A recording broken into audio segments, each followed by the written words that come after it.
Alright, I have the Surefire e2d Executive Defender non-LED version. This is a bit of an older flashlight.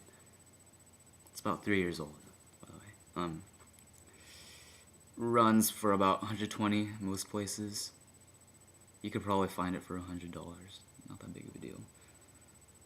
Not that expensive. First impressions, this flashlight looks like a friggin' rock. Finish,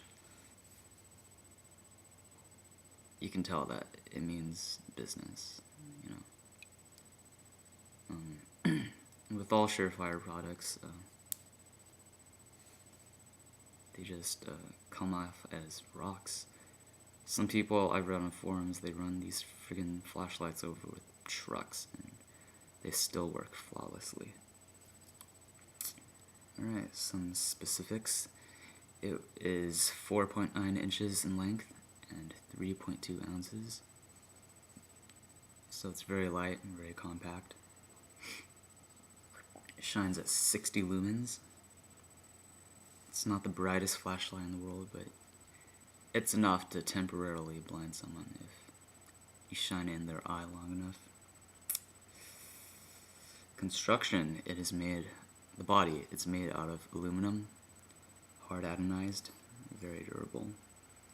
The window, it is coated and tempered, so you know, just by tapping it you can tell it's not going to break.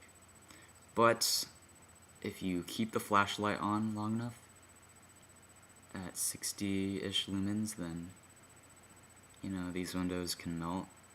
I've seen the windows melt on other Surefire flashlights. And, you know, that sucks, but you know, don't leave your flashlight on. Easy as that.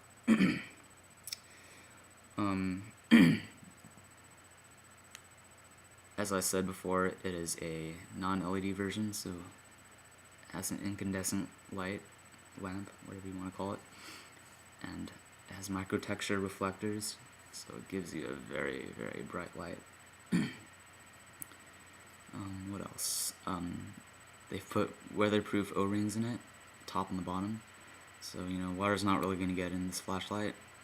Maybe if you throw it to the bottom of the ocean, leave it there for a month, and pull it out, it's probably not going to work as well as it did out of the box, but just use in the rain, you know, it's not going to affect the light at all.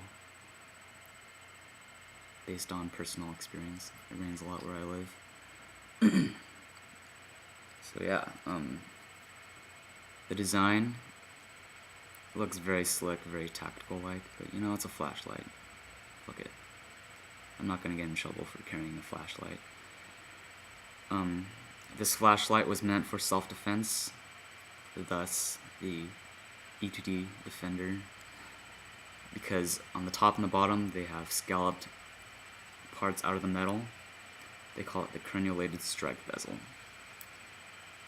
And yeah, on the Surefire website, there's a section where customers, they share their personal experiences with the flashlights, and the portion with the e2d Defender usually goes like this. Someone attacks them with a knife, shine the light in their eye, and strike them with the bezel. And you can't really tell, but even from like a picture or this video, but these are sharp, you know. If you strike someone in the skull with this, it really digs into the skin and the bone. It hurts. It could hurt if you strike hard enough.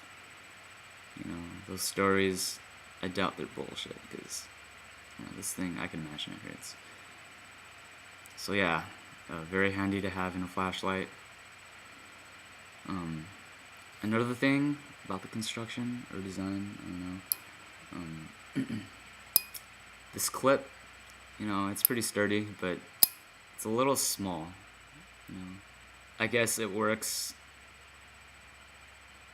in the sense that it's easy to pull out of the pocket, but it's also, you know, sometimes I worry it might fall out. It's actually fallen out of my backpack when I clip it to a side strap or something like that. You know. And I don't know about the newer models, they might have a longer clip. I haven't really checked them out. But yeah, that's something I didn't really like. Reliability. I have to admit that the tail cap stopped working after a very little amount of use. Like I'd click it and then it just stayed on the on mode. Couldn't click it off. And the only way to turn it on and off was by twisting the end cap. But luckily, Surefire has some of, and if not the best, customer service. I called customer service. Literally, they just asked what the problem was, my name and my address, and they sent me a new end cap. Didn't even have to pay for a postage stamp. That's how good it is. So yeah, although the quality is not quite there with the end cap, you know, it's good to know that Surefire, they guarantee satisfaction in their products. And, you know, the new end cap, you know, it works.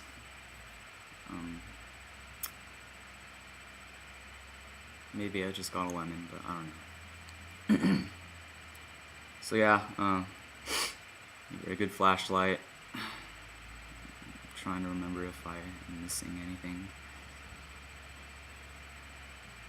Oh, one thing is that it only has one setting,